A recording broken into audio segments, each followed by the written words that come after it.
Olha, gente, vamos começar mais um Papo com Palestrante, hoje com Flávio Canto, o nosso empreendedor social. Ele é medalhista olímpico, pan-americano, sul-americano e também ganhou uma medalha da Copa do Mundo, não é isso, do judô?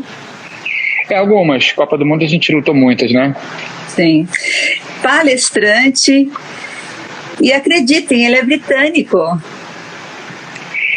Tem uma dupla cidadania aí, né? Na verdade, eu nasci na Inglaterra, meu pai estava estudando na época, meu pai é físico nuclear, estava fazendo doutorado em Oxford, mas depois vim para o Brasil com 2 anos, então, mas acabei tendo passaporte, né? Sim, eu tenho os 2 passaportes. Ó, o Luciano aí, campeão mundial, meu amigo e irmão. E assim, como é que foi essa infância? Você veio para cá com 2 anos, aí depois você ficou até 9, não é isso? E depois você voltou para a Inglaterra. Eu vim para o Brasil com 2 anos, fiquei aqui até os 9, daí meu pai foi fazer um pós-doc em Berkeley, na Califórnia, ficou 1 ano lá, e depois a gente ficou meio ano na Inglaterra, em Oxford também, né? Aí depois voltou de novo para os Estados Unidos para mais 1 mês e pouco, aí veio para o Brasil. Então eu fiquei dos 9 aos 11 fora também. Então foi uma experiência assim, muito rica, assim, foi muito legal. Eu gostei muito dos Estados Unidos, para mim foi difícil ir para a Inglaterra, embora tenha sido o lugar que eu nasci, né? Eu cheguei na Inglaterra em dezembro, novembro, então era aquele inverno, né? Da Califórnia. Da Califórnia para lá foi difícil, assim, a gente ficou num condomínio que tinha pouca criança. Eu tive uma experiência muito melhor na Inglaterra depois de voltar para lá mais velho, né? Eu fui inclusive para a última Olimpíada de Londres, em 2012, eu fiquei 1 mês lá trabalhando, na época já pela TV, e fiz as pazes com a Inglaterra, mas foi um período difícil daquela infância, né? Era um período que a Inglaterra tinha, acho que uma xenofobia grande, assim, um período ali começo dos anos 80, 86, 85, a Inglaterra passava por um período difícil, e na escola eu tive um pouco de dificuldade, assim, eu tinha um grande amigo que era um australiano, mas não foi um período tão rico assim da minha vida, não. A gente sofreu um pouquinho, mas tenho um carinho grande, especialmente pelo que eu conheci depois da Inglaterra. Ai, que legal. E quando começou, assim, o seu pensamento? Eu quero ser um judoca profissional. Quando foi isso? Eu acho que isso foi crescendo rápido. Eu comecei tarde, né, no judô, com 13 para 14. Eu comecei no mês que eu fiz 14 anos. E comecei pelo motivo mais inadequado possível, né? Na verdade, eu entrei para me defender na escola, porque eu apanhava, né? Então eu estava passando 1 ano ali sofrendo bullying na escola. E acabei muito rapidamente me encantando com o judô. Parei de brigar na escola, na verdade eu apanhava, né? Mas parei de apanhar também, acho que consegui de alguma maneira me defender sem precisar brigar, acho que você ganha autoconfiança, autoestima, né? Sim, sim. E comecei com o cara certo, né? O Geraldo, meu técnico desde o primeiro dia, ele e o filho dele, o Glaucio, né? O Geraldo já tinha experiência, tinha acabado de voltar 1 ano antes de uma Olimpíada, ele foi campeão olímpico como técnico, né? Com a Aurélio Miguel, foi a primeira medalha de ouro do Brasil. Depois ele ainda conquistaria mais 6 medalhas, né? Ou como técnico da seleção, ou como meu técnico da Rafaela. E era um cara assim que tinha aquela característica de líder, né? De acreditar no improvável, de ver um potencial onde não se vê muita coisa. Ele sempre foi esse cara incrível assim, que me fez acreditar e pensar grande. Que bacana. Eu li que você treinava mais do que o normal, por isso que você conseguiu chegar apenas 5 anos na seleção brasileira. Como é que é isso, treinar mais do que o normal? A gente tem até bastante, a gente está tentando implementar aqui no Reação, no nosso instituto, no programa olímpico, uma cultura que eu acho que é mais adequada. Hoje a gente teve uma conversa e falando para eles que o programa olímpico ele é seletivo, não tem jeito, é uma seleção natural e só os fortes sobrevivem. Qualquer outra história conta de fadas, não dá para a gente passar a mão na cabeça e contar uma história bonita. O esporte de alto rendimento é duro, é para quem aguenta sofrer, para quem aguenta se superar, para quem aguenta o tranco, né? Não tem outra possibilidade de dar certo se não for essa. Você tem uma vez ou outra um atleta raro que consegue chegar sem treinar muito, mas isso é muito raro, né? E até um mau exemplo, né? Porque esse não é o cenário que normalmente funciona. Então, para mim era muito claro, eu comecei atrasado, a maioria dos meus adversários, quando eu entrei, já tinham 7, 8 anos na minha frente, eu tinha que recuperar aquele tempo perdido treinando pelo menos o dobro, né, do que todos treinavam, para cada dia valer por 2. Então a minha cultura era muito simplista até, né? Era uma equação matemática de fácil compreensão. Mas depois foi um diferencial também você ser jovem, né? Não foi um diferencial? Você diz treinar muito ou começar com 14 anos? Não, depois que você chegou na seleção, você ser um dos mais novos, isso não foi um diferencial? Foi assim, para mim, eu entrei na seleção adulto, eu era júnior ainda, né? Eu tinha 19, meu sonho naquele ano era integrar a seleção júnior, eu acabei fazendo a seletiva sênior dos adultos, né, para ganhar experiência, e quando eu vi, eu passei, eu ganhei a seletiva e fui para os Jogos Pan-Americanos e para o Mundial, né? No Mundial eu fiquei em quinto, Mundial adulto, era júnior, então foi super legal, e nos Jogos Pan-Americanos eu fiquei em terceiro. Foi quando eu entrei na seleção ali, comendo etapa, né, de certa maneira. Não era o que nem eu nem o meu time imaginavam, assim. Mas foi ótimo, né? Dali eu fiquei anos, né? Eu entrei em 95 e fiquei até 2011. Então foram 16 anos, um pouco mais de viagem. Viva a Espanha! Quando que começaram as palestras? A palestra começou, quando me chamaram a primeira vez, foi depois da Olimpíada que eu ganhei medalha, em 2004, e era assim, eu sempre gostei muito de escrever, eu sempre fui bom aluno, assim, acabei que talvez se teve algum passivo, né, na minha trajetória esportiva, foi ter tido eu me formei em Direito, depois eu fiz alguns cursos de gestão, de liderança nos últimos anos, cursos bem legais, até um fora, um aqui no Brasil, outro fora. Mas eu acho que eu provavelmente teria seguido uma jornada acadêmica inspirada aí no que meu pai fez. Meu irmão fez mestrado fora, meu pai fez doutorado fora, então eu tinha um pouco essa cultura de dentro de casa, né, de gostar desse desenvolvimento permanente. E a carreira de judô não possibilitou esse tipo de coisa enquanto eu era atleta. Então tenho também tentado correr atrás desse tempo nesse período. Mas aí sobre a história de palestra, eu fui chamado para fazer uma há muito tempo, aí eu comecei a fazer ocasionalmente.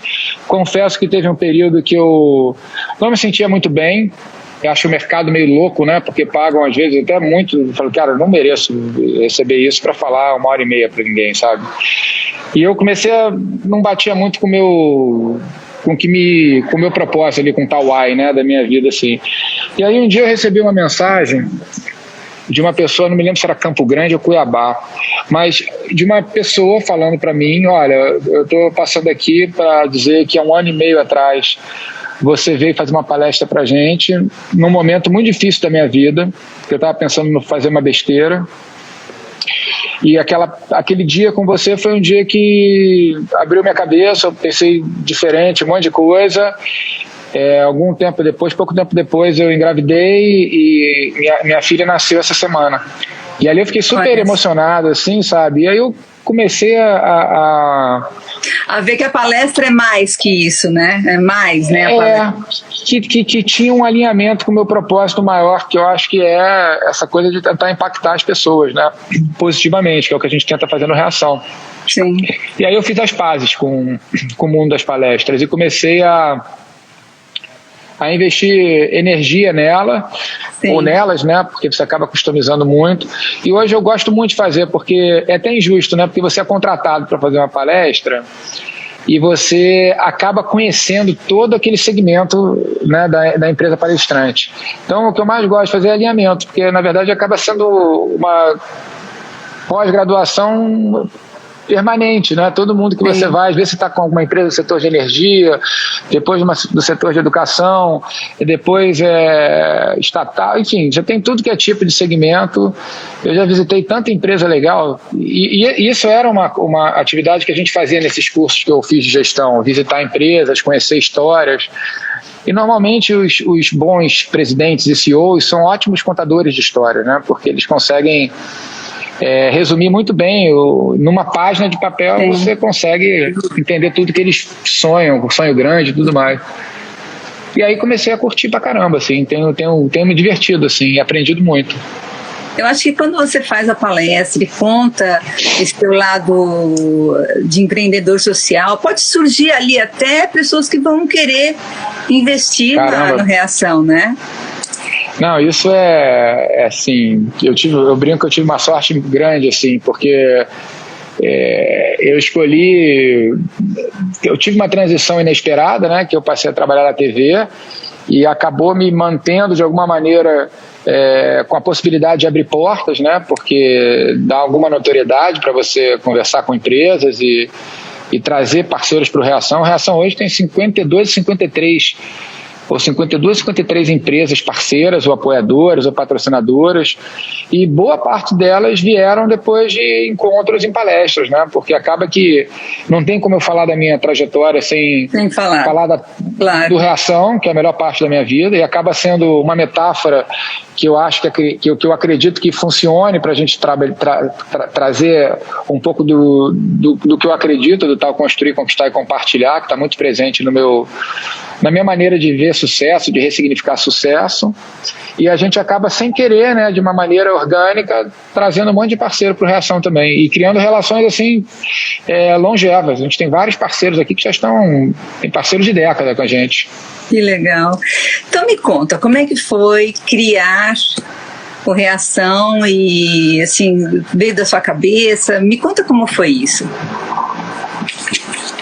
O Reação, esse ano, até essa semana, né, a gente completou 18 anos de fundação e 21 de existência, né? Então esse está sendo um mês assim, interessante, de muita...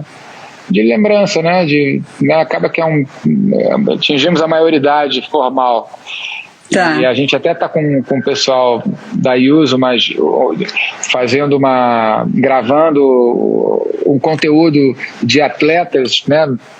Alunos nossos que estão há 18 anos conosco, e é muito legal ver como a vida de cada um deles foi impactada pelo Reação, ver como a minha também foi, e de todas as pessoas que a gente está trazendo para falar sobre esses 18 anos, né?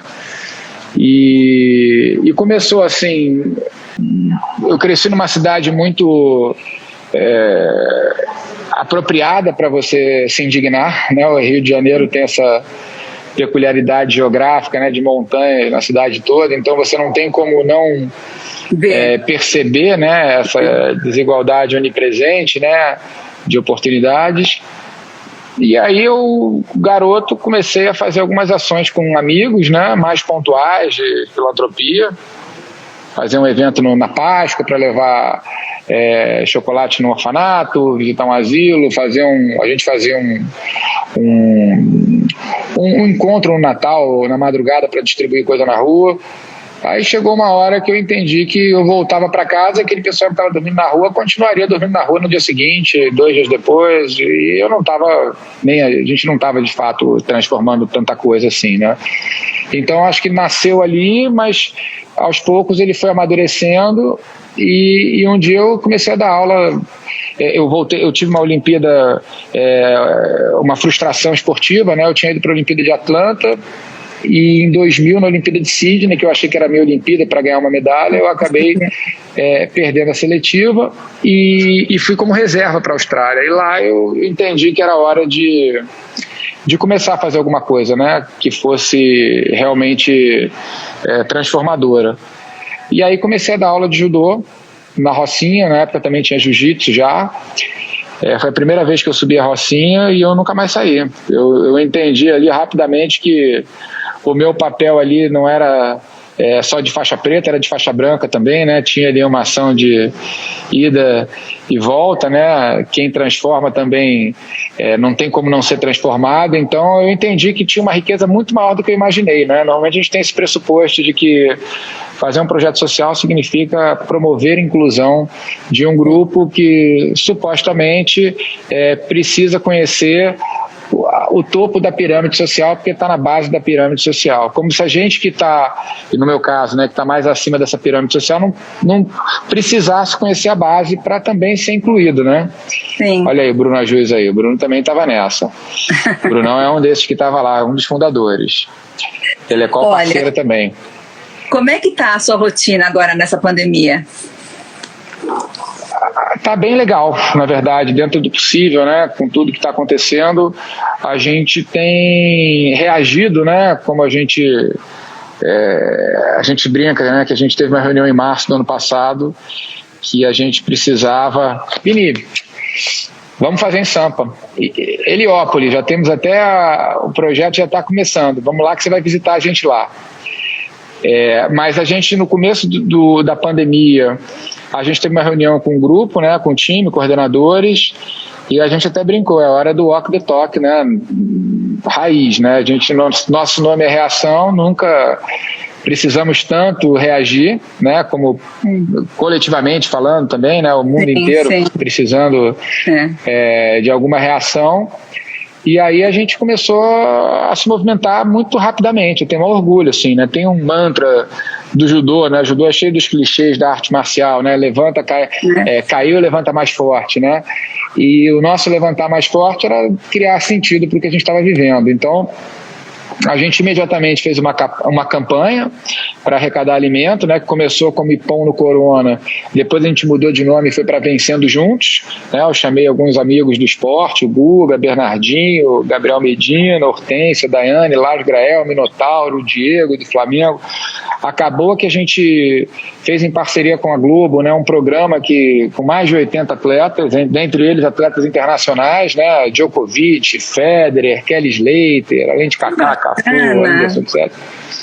Com QR Code, né, a gente uniu um monte de ponto, um monte de gente legal, todo mundo como voluntário. A gente arrecadou aproximadamente 4 milhões de reais em cestas básicas e distribuiu o Brasil afora, né? Agora a gente, infelizmente, né, a gente está resgatando a campanha, então está no momento agora, a gente brincou Ipom no Corona 2 a missão, né? Infelizmente não tivemos opção, a gente sente, e a nossa missão é levantar inicialmente 600 mil para 3 meses por família do Reação de Cestas Básicas, né?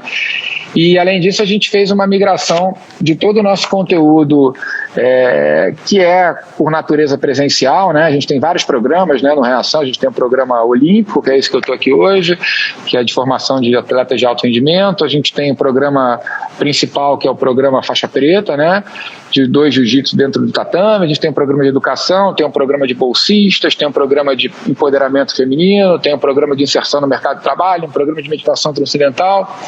A gente tem hoje alguns, né, só resumindo, são 9 polos, 2.400 alunos, 85 colaboradores, né?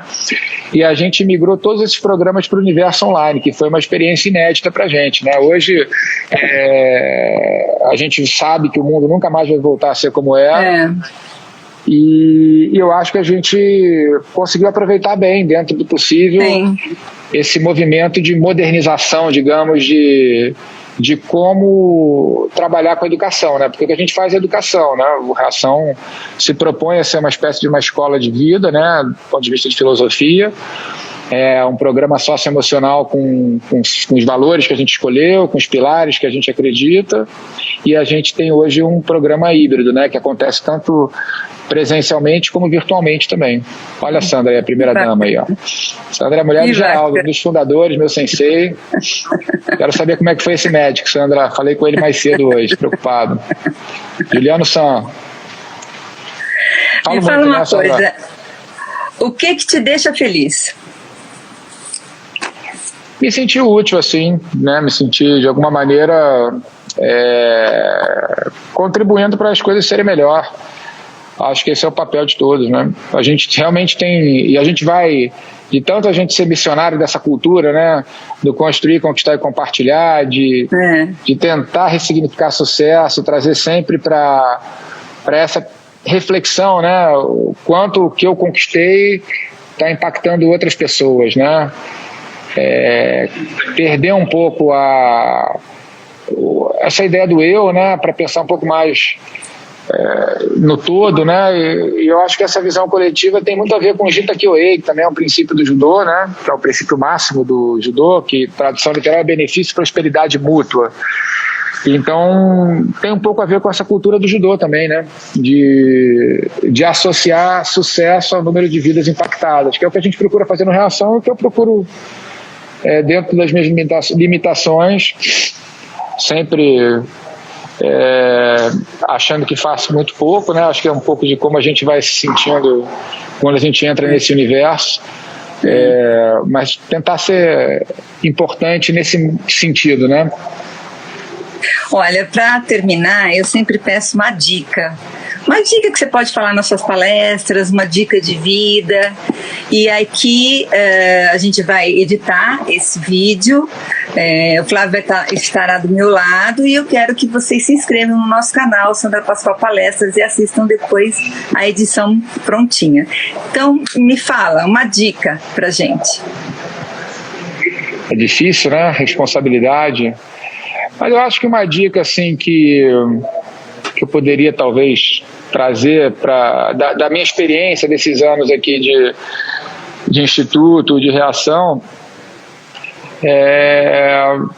talvez, não sei, eu realmente acredito que a gente se levanta mais rápido dos tantos tombos que a gente tem na vida, né, quando a gente está olhando para o lado o tempo inteiro, né? Eu acho que você está sempre preocupado em ser legal, em ser bacana, em o que eu posso ajudar, o que eu posso contribuir com fulano, beltrano, ciclano, não importa se é no projeto social, se é no trabalho, se é na minha família, mas essa preocupação dentro da nossa preocupação de evolução, eu acho que ela faz sentido, né?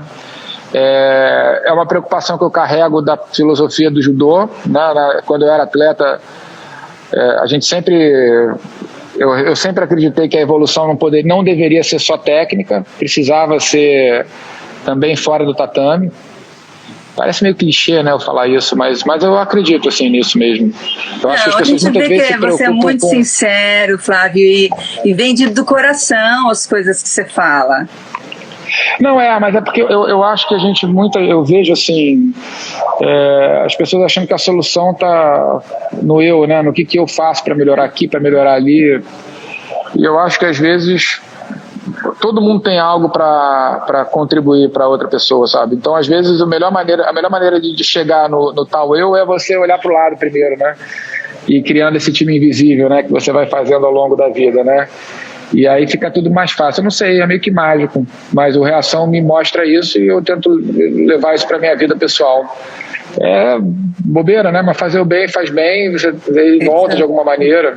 É simples no final das contas, sabe? É isso mesmo. Olha, obrigada, Flávio. Olha, fiquei encantada com o seu projeto, encantado com a sua doçura.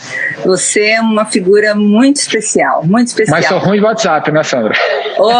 Só do WhatsApp. Agora, olha... Todo mundo reclama que eu estou o tempo inteiro em algum lugar.